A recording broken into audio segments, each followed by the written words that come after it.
You're listening to Business Talk Radio, where we take business to the next level. Rapping with Dr. Jacalyn connects you with experts from all over the world to help you take charge of your career, your business, and your life.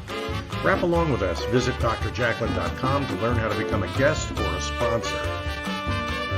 And now, the doctor is in.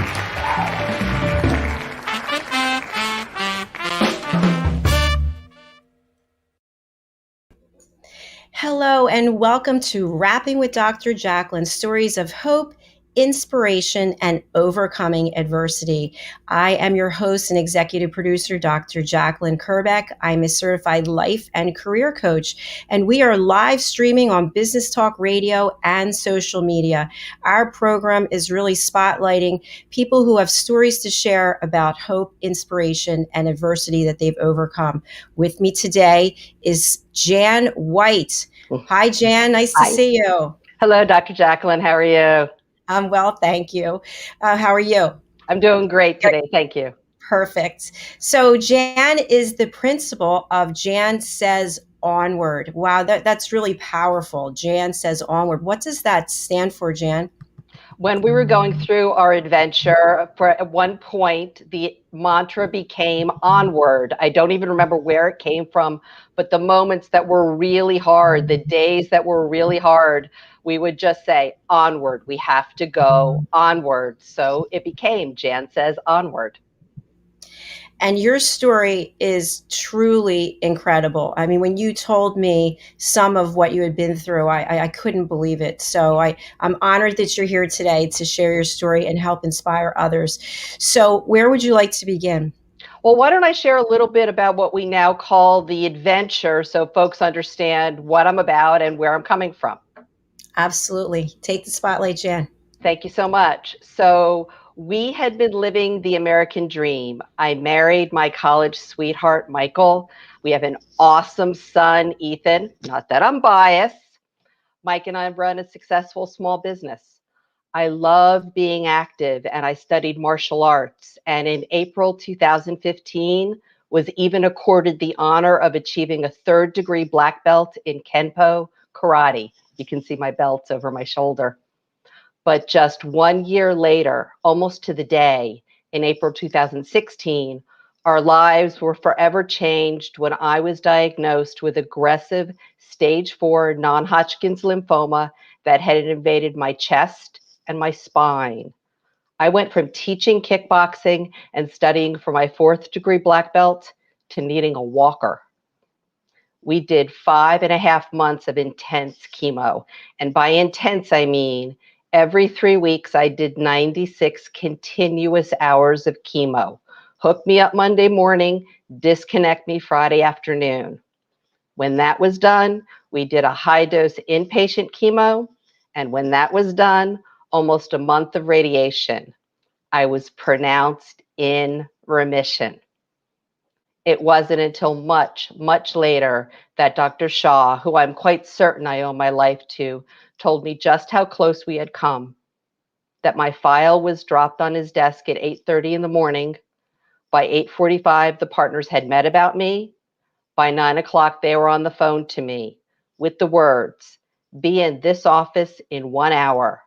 Pack a bag. You are not going home. You are being admitted directly to the hospital from the office. We have to begin chemo today. We have to try to save your spinal cord and your life." By 10, I was in his office. By noon, I was in the hospital. I was cycled through heart study, lung study, blood work, PICC line shoved in my arm, and by late afternoon, I was on chemo. But the speed was crucial because the assessment was I was 7 to 10 days from being completely paralyzed and 3 weeks from dying. That of his career, I was his full-blown emergency. But I'm here, and I became a speaker and an advocate to put a face on the numbers, and I can think of no better way to honor my tireless cheering squad than in making a difference. That's what we now call the adventure. Wow. Oh my gosh, I got chills when you were talking. I just imagine when that phone call comes, it's the phone call that nobody ever wants to get. No, never. And so that one day, all those things that you went through, what was going through your mind? All we could think about at that point was, what do we need to do? What do we need to do so I can survive? Though I will say that first night in the hospital, you still have, or we have, a very wry sense of humor. And my husband looked at me that first night and said, Jan, for just once in your life, could you not overachieve? And he's not wrong. So, Jan, you mentioned about your cheering squad and the people who supported you. Would you like to publicly acknowledge any of them I'll, now? I'll happily acknowledge, just so saying up front, I feel like I'm at the academy. If I leave anybody out, I'm really, really sorry. Um, First, it has to go to Michael, my husband, my dearest friend. He shouldered everything, me, the business, our son, our home, all of it, with never a word of complaint. Our son, our friends, our family, Dr. Shaw, Dr. Landsberg, Dr. Ballesteros, Dr. Farrar, Aaron, my physical therapists, Rudy, Andrew, Cody. I can walk because of them. And also, if I may tell a really quick story, there are complete strangers I wish I knew their names to thank. There was a woman one day when we were at chemo, and I took my hat off so they could inject my head with the things they had. Most of my chemo I got through my chest, like most people, but because special, they also put a permanent head port in to inject there. So I took my hat off so they could inject my head. And this woman I had never seen before or since looked at me and said, "You don't need that." I was like, "What?" She's like, "If you want the hat, it's fine, but you don't need it. You're beautiful." And I was like, wow, that's interesting. And remember, at that point, I was bald as an egg, no eyelashes, no eyebrows. And I went home and I thought about it. It's like, am I wearing the hat for the world, or am I wearing the hat for me? Oh, I'm wearing the hat for the world. Oh, no, no, that's not how this works. So from then on, did I wear a hat? Yeah, when I wanted to, when I needed it for comfort. But after that, I thought about, you know what? If you don't like it, don't look. This is who I am. But there were so many people who then and now make a difference in our lives. Incredible. Thank you for sharing that. We have a comment, by the way, from a Sure. Facebook user. Wow, you are so inspiring. Thank you for sharing your story. Thank you. Jan, I look behind you and I see those belts. And Yes. I am literally in awe. And I think to myself, clearly you are one strong person. Go ahead. Where are you now in terms of your journey for recovery? Are you completely in remission? No. Oh, okay. I'm in remission. Um, and while I'm incredibly grateful for everything they had to do to get me there, we do have what we call souvenirs from the adventure. You can never go on an adventure without having souvenirs, right? So recovery is a relative term when you're talking about the kind of cancer I had. So some of the souvenirs include chronic pain. I have not been out of pain since February 2016. That's probably the biggest one. I'm still working on my physical recovery. As soon as COVID chills itself out, I'll get back to physical therapy and continue working on that road. So it's an interesting journey. It's really a journey that's never done. Jan, are you angry about what happened to you? Am I angry? An interesting question. I wish it hadn't happened. I don't think I'm angry that it happened. I think I might be a little angry about what it does and did to those I love. That's the hardest part for me. I don't like what it does to me. I despise what it does to my family. Mm, mm. Wow, I can't even imagine. So you've taken everything that you've been through, what you're still going through, and I applaud you for using the word souvenir, turning it into a kind of looking at it from a different perspective. But now you're out there as a public speaker and you're doing amazing things. Can you share with us how what you've been through, what you're going through has propelled you for Jan Says Onward and all the work you're doing there? Sure. It's really interesting as someone who is, I'm also, because why have one business when you can have two? I'm also president of Meetings by Design. That's our business. We do business meetings and special events. So as someone who has made a career of being backstage for 25 plus years, it was really interesting to step on stage. And probably the first things I did, the whole reason I began is coming out of the adventure. I knew I wanted to give it purpose. I knew I wanted to do something with this. So I became a patient advocate. I started to speak, and for better or worse, my story is compelling, apparently. So I discovered I could have legislators sign on to legislation to support cancer patients and their families. I discovered I could make donors maybe open their wallets. And it truly gives the adventure purpose. It gives it meaning. It makes it bigger. And that to me is very important. And the more I raise my voice, the more I want to raise my voice. I want to make a bigger and bigger difference. I have to applaud you for that. That's just exceptional. It really is. We have to take a break, but there's so much more to talk about. So please stay with us here on Rapping with Dr. Jacalyn. Our guest is Jan White, and what an incredible story that you have, that you were so close to dying, and yet you're here today sharing your story with us. Very powerful. We'll be right back. Stay with us.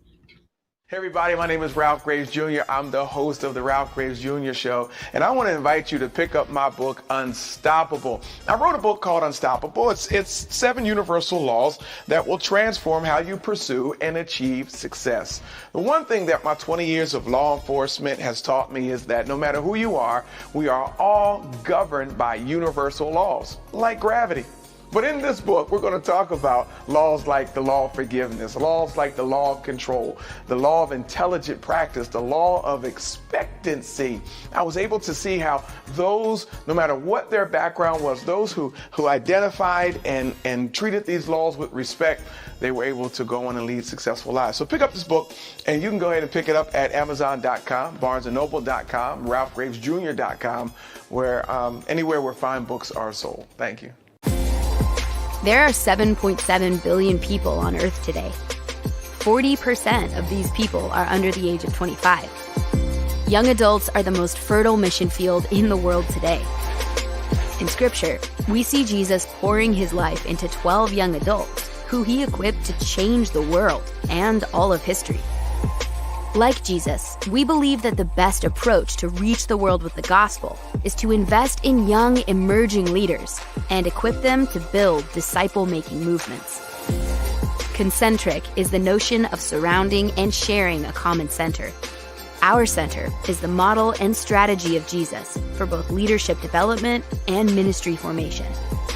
As a global alliance, we provide equipping in biblical leadership based on Jesus' example in the New Testament. Jesus modeled for us how to make disciples that reproduce.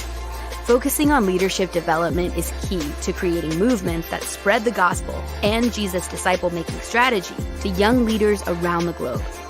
Our Ministry Alliance partners are actively equipping leaders and building movements of multiplication that reproduce the life of Christ. Join us today to equip young leaders with Jesus' strategy that will change cities and nations.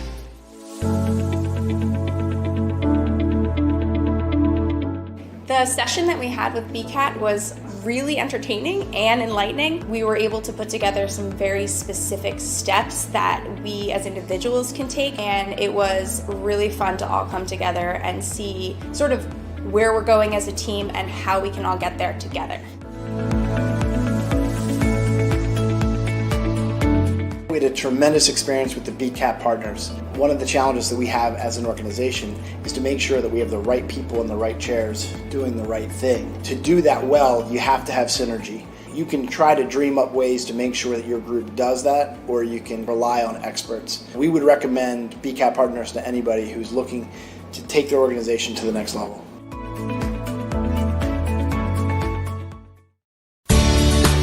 Academy Sedan and Limo is a full-service transportation company serving the Philadelphia metropolitan area with full knowledge of the New York City, Baltimore, and Washington, D.C. areas. We pride ourselves on being the most dependable, conscientious company in the industry. Our always on-time service and dependable pricing make us the company to call for any event or occasion. Our vehicles can accommodate any size party for any occasion. Our vehicles range from four-door sedans to SUVs to minivans to limo buses to full-size tour buses and can accommodate groups of 2 to 100.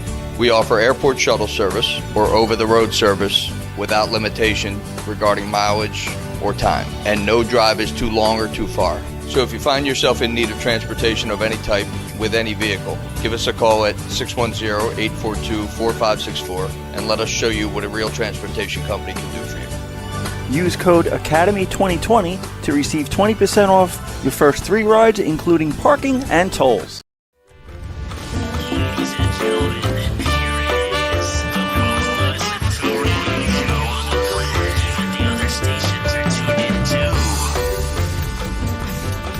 You're listening to Business Talk Radio, where we take business to the next level. Hello and welcome back to Rapping with Dr. Jacalyn, stories of hope, inspiration, and overcoming adversity. My guest today is Jan White, and she is the principal of Jan Says Onward. Jan, welcome back. Thank you. We have some new people who have joined us. Would you mind just sharing again when you received that news? What date was that in your life, and what was the diagnosis? I was diagnosed with aggressive stage 4 non-Hodgkin's lymphoma that had invaded my chest and my spine on April 15th, 2016. Thank you, Jan. And so we were just talking about the work that you're doing as an advocate. So for people who aren't aware that there are advocates or what the work is, can you share a little bit about what that entails, what your role as an advocate basically entails? Happy to. When I work as an advocate, or I should say when I volunteer as an advocate, I meet with legislators both at the state and the federal level to discuss legislation that will support cancer patients and their families. I outline why the legislation is important, why it is needed by these patients, and I encourage them to sign on as sponsors to the legislation. And does this take an incredible amount of networking, connections, or is it just basically you can reach out to them, to legislature, to the senators, congressmen, and then they're receptive, their office gets back to you? You can always reach out to any of your representatives at any time to discuss anything, but I do work through several organizations that support advocates and support us with information so we understand what's on the docket, what's coming up, what might be raised as concerns, so we're well prepared going in. That's terrific. And Jan, I'm wondering, with everything that you've been through, and you just described to us about souvenirs that you still have today, yeah. How would you say you've changed emotionally as a result of this? Everyone changes going through something like this. For me, emotionally, gratitude was something I think I had before, but I know I am very, very aware of now. Gratitude in the big things, in being here when Ethan proposed to Marissa, getting that 3-word text, she said yes. Being here for our 30th wedding anniversary, but also the tiniest moments and becoming much more aware of those and relishing them, savoring them, not just glossing them over. A pretty sunset, the beautiful snow on the trees, or Mike pulling me close in the morning are to be treasured, and that's a gift. Those points that you made are just spot on. And considering what everyone's going through with this pandemic, I'm thinking that people are realizing it's the little things, right, that mean so much. And what you went through was a huge thing. You were so close to dying. Have you changed any of your dreams or any of the things that you wanted to accomplish in your direction in life? I think the biggest thing that I've changed is the raising of my voice. Quite candidly, before the cancer, if you had told me that later in my life I was going to be wanting to step onto a stage, wanting to raise my voice, I would have told you you were out of your mind. But going through this woke up something in me I didn't know existed. And for that, I am grateful. It's incredible when a door opens that we never expected it would, Right. and the way that you got there. So going back to those belts again, can you just share with us, what does it take to earn each of those belts? If it's okay, I'd rather talk about it sort of as the whole. Yeah, sure. Those belts for me, and everyone's journey is different, represents 15 years of study. At each level, you would have to test, demonstrating your knowledge in techniques and stances, and it gets more and more complex as it advances. When I tested for my 3rd degree black belt, that was 3 years from before my prior belt. Going into that testing, I needed to be able to demonstrate, see if I get my numbers right, 155 techniques equally well right-handed and left-handed, 8 katas, which are forms, and then also be able to explain why and how everything works. Because for me, karate is a mix of your mind, physics, and physiology. And then when I actually tested the way our group does it, and everyone does it differently, was 3 separate nights, 2 to 3 hours a night, do whatever they call, and you have no idea what's coming. You don't know if they're focusing on techniques. Are they focusing on form? Are they focusing on your understanding of the mechanics? You just have to be ready for all of it. Thanks for sharing that, Jan. And I like how at the beginning of our interview, you were talking about the fact that with your business Meetings by Design, you're behind the stage, right? You're pulling all the bells and whistles and making everything happen. And so you now catapulted to being on the stage. And for people out there who don't have their voice, they haven't found their voice, they're afraid, and they hear what you've gone through, what would you say to them about how to find their voice? If they think they have something to say, it means they do. The second it goes through your brain, I think I have something to say, I can encourage them, make phone calls. The more you do it, the more you learn, the easier it becomes. And it is incredibly rewarding to meet with someone who maybe was on the fence. I don't know if that's really a good idea. And as you explain the reality, because let's be honest, thousands and thousands of bills cross these legislators' desks. It's cold numbers, black and white on a page, illustrating the personal stories about why those numbers are important will change people's minds. It is those personal stories that really make the difference. That's exactly why I started this particular show. This is the first, the stories of hope, inspiration, overcoming adversity, because once somebody speaks their truth about what they've been through and the feelings that are aligned with that, it's like a huge weight has been lifted. And then it propels you to want to keep helping other people. Has that been your experience? That's absolutely been my experience. The more I've done this, the hungrier I get. I love that. I understand that completely. So what's next for Jan Says Onward? Next for Jan Says Onward is we're looking toward National Cancer Survivors Day, which is June 7th, looking to do a lot of speaking about that. I also have some actions coming up federally and at the state level to keep some legislation moving forward. And we're looking for a few articles to be coming out as well. What if people want to join Jan Says Onward? If they want to volunteer, is there an opportunity for people to do that? I am sure I could find places for folks. So if you go to our website, jansaysonward.com, and just pop me a message, I would be happy to be in touch. And before you get on stage, how do you prepare yourself? So, having been on stages myself many times, there's still nerves, right? There's still those butterflies. Right. But because of what you've already been through, what you've survived, what you're living with, is there still nerves, or do you say, oh, come on, I got this after everything I went through?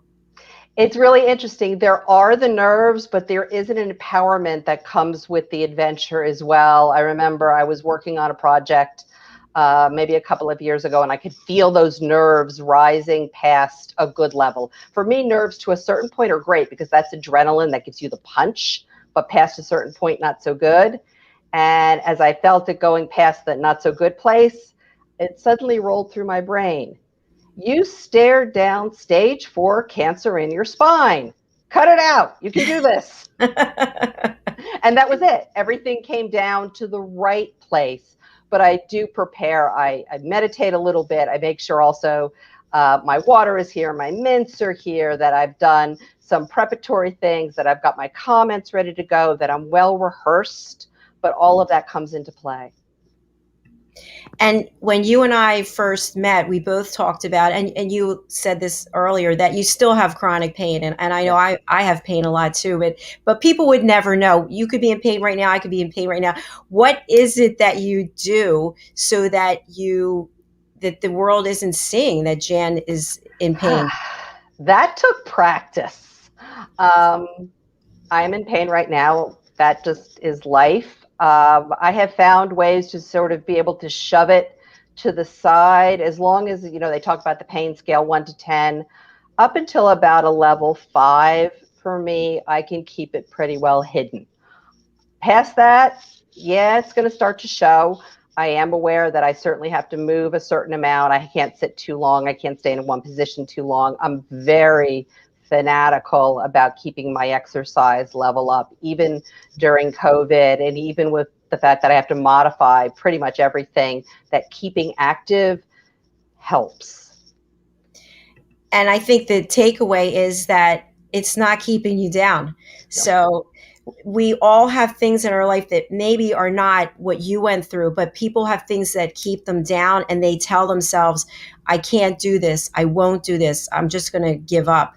But you can find that inner strength. Yes, absolutely.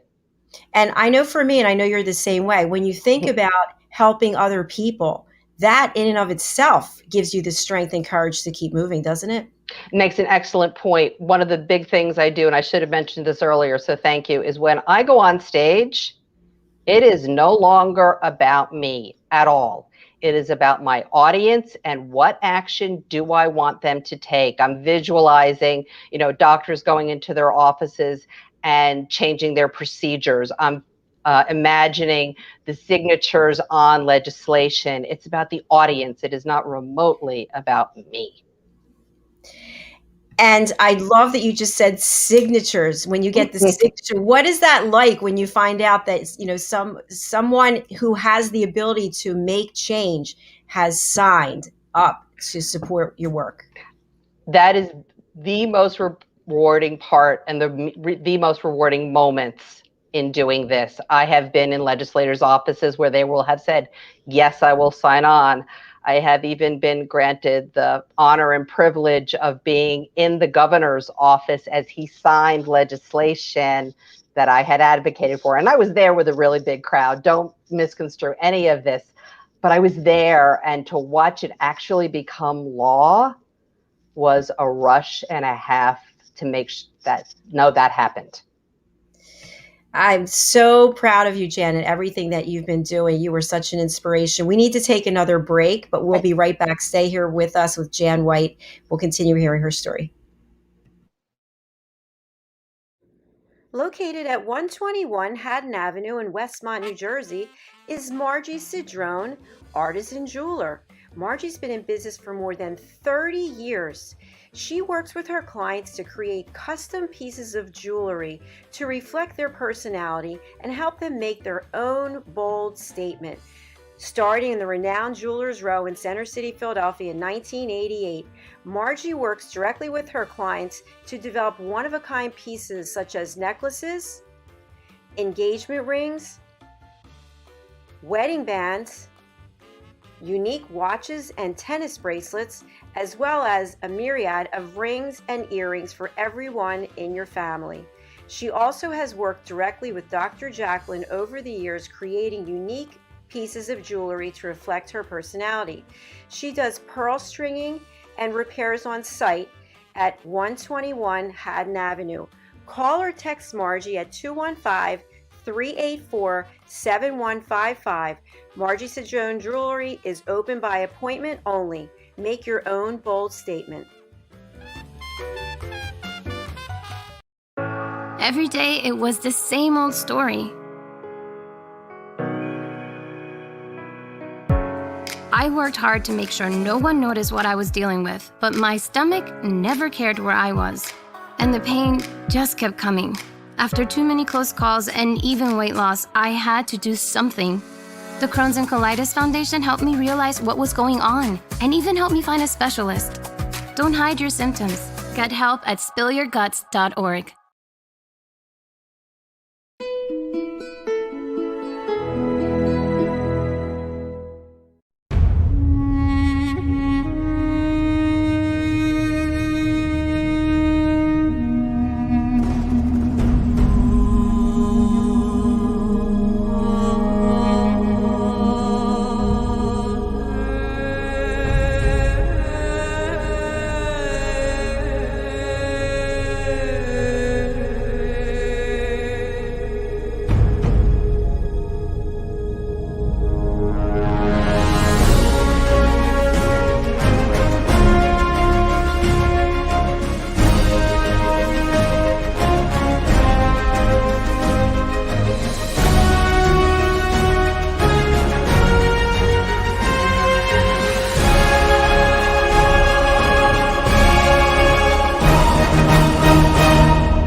Ladies and gentlemen, here it is, the most listened to radio show on the planet. Even the other stations are tuned in too.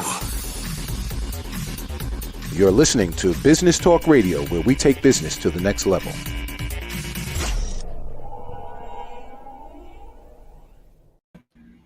Welcome back to Rapping with Dr. Jacalyn, stories of hope, inspiration, and overcoming adversity. We are live on Business Talk Radio and social media.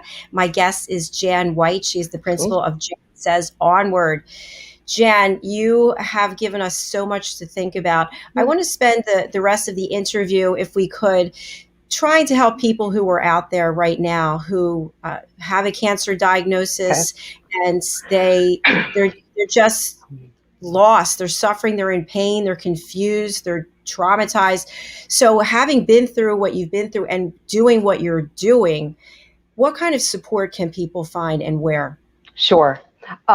First and foremost, I think when anyone is facing something significant, they need to seek guidance and take care of their mental health as well as their physical health. And that was actually something I needed a little bit of a kick on. I know when you all go to your appointments for any kind of chronic illness, or at least with ours, we're asked to rate our anxiety, rate our depression. But I was really stunned to see how reticent I was to say that I was struggling. And it was actually my aunt who called me a couple of months into the adventure and asked if I was talking to anyone. And I told her I'm fine. And she shot right back at me. She said, "You are not fine. How could you possibly be fine?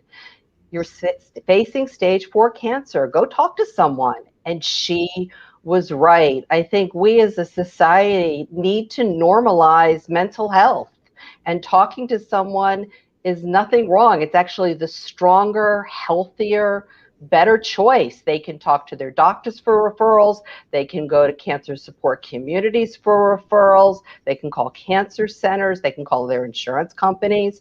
I would encourage anyone facing something like this, go talk to somebody. Good advice, Jan. When you think back to the conversation you had with your aunt and maybe that eye-opening moment, what do you think it was that prevented you, or maybe you didn't even see it at the time, but to not speak out to someone about what you were going through emotionally, mentally, et cetera? I think one of the things that women face in particular, that from a very early age, you're just taught that you handle it, all of it. Women are supposed to have it all, right?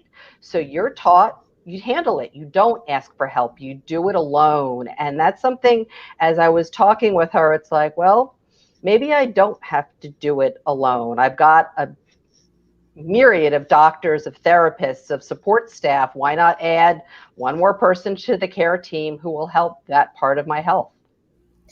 And how would you say that it did help you? I will say that it did and does. I still continue to talk to someone as I go through the adventure with all the souvenirs, and it helps pointing out things you hadn't thought about, coping strategies you might not know of, or sometimes just telling you that, yes, these feelings are real and you're not alone.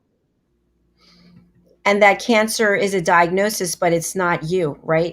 There's still Jan in there. And so instead of, at least what I've seen, and I did it myself with ulcerative colitis, it's almost like the dis-ease is more important than who you are. You lose your identity almost. What are your thoughts on that? I think you're right on the money with that. I think I've said several times to people who are very close to me, this Jan is okay, what we call Jan 2.0, but I miss Jan 1.0. Which, are you Jan 2.0 right now? Yeah. I feel like you're like Jan 10.0. Thank you. No, thank you. So we're coming to the top of the show. So I want people to reach out to you. I want them to know that they're not alone. Here's someone who is a superstar with all those belts behind you. I feel like that you were prepared, even though as horrible as it is, someone else who wasn't as strong as you before this happened might not be here today. So we want to lift people up and empower them and have them reach out to you. So please, again, share how people can get in touch with you. You can go to my website, www.jansaysonward.com. You can find me on Facebook under Jan Says Onward, as well as under LinkedIn. We've got them all covered. Please reach out to me with a message. I'd be very happy to respond. And Jan, as you do your various events, how can we stay in tune with that and maybe even engage with them if they're going to be online even? Yeah, that's great. We do have several coming up. My website has my calendar coming up, and I'll always be posting on LinkedIn and Facebook as well when I have events coming. That's wonderful. It has truly been a gift to have you here today. And I'm so glad we got connected. I have to say publicly, thank you, Alex Kaplan. Thank you, Alex. Yes. And that's something else that I and I want you to chime in on this too. We have the ability right now, it might go on for another 6 months, I don't know, with COVID, but we have the ability to reach out and meet people we never would meet otherwise. So whether you have something you're struggling with, if you've gotten a diagnosis, whatever it is, reach out to people. Jan is putting herself out there that you can reach out to her, and I hope that you do. Yes, absolutely. Please do so. So I want to close the show with any final comments from you. The mantra is onward. No matter what you're facing, onward. Just keep going onward. And when times get tough, reach out to someone, right? Yes, always reach out. Surround yourself with love, with care, and with expertise, and keep on moving. Perfect. Thank you again, Jan, for being here. I will see you in a couple seconds backstage, if that's okay. Absolutely. Thank you so much. Thanks for being here. And I just want to close out the show thanking everyone who's watching and supporting us. And if you have a story to share, we want to hear it. So please go to drjacalyn.com and book your session. We have 2 more shows today, one at 3:30 with pet psychic Amina, and that's always a great show. And then also at 5 o'clock, we have another person who will share stories of overcoming adversity, hope, and inspiration. So thanks for being with us. Take care of yourself, be good to each other, and find time for gratitude. I'm grateful for you. Bye. For nearly 2,000 severely injured veterans, everyday life has become filled with barriers. Day-to-day simple tasks can become pretty daunting. I have to carry my chair up 2 flights of steps or have somebody do it for me. What scares me the most is just the falling. When I'm struggling with my house, I think, to have that one great barrier just knocked down, it's crucial. Home for Our Troops is a wonderful nonprofit that builds a mortgage-free, fully adaptive, handicap-accessible house. And there's no catch. It'll be our very first home that we've ever owned. This is a game changer. This is where your life begins again. We need you to join us in completing this important mission. Please visit hfotusa.org and help build homes and rebuild lives. Because of you, everything's going to be okay.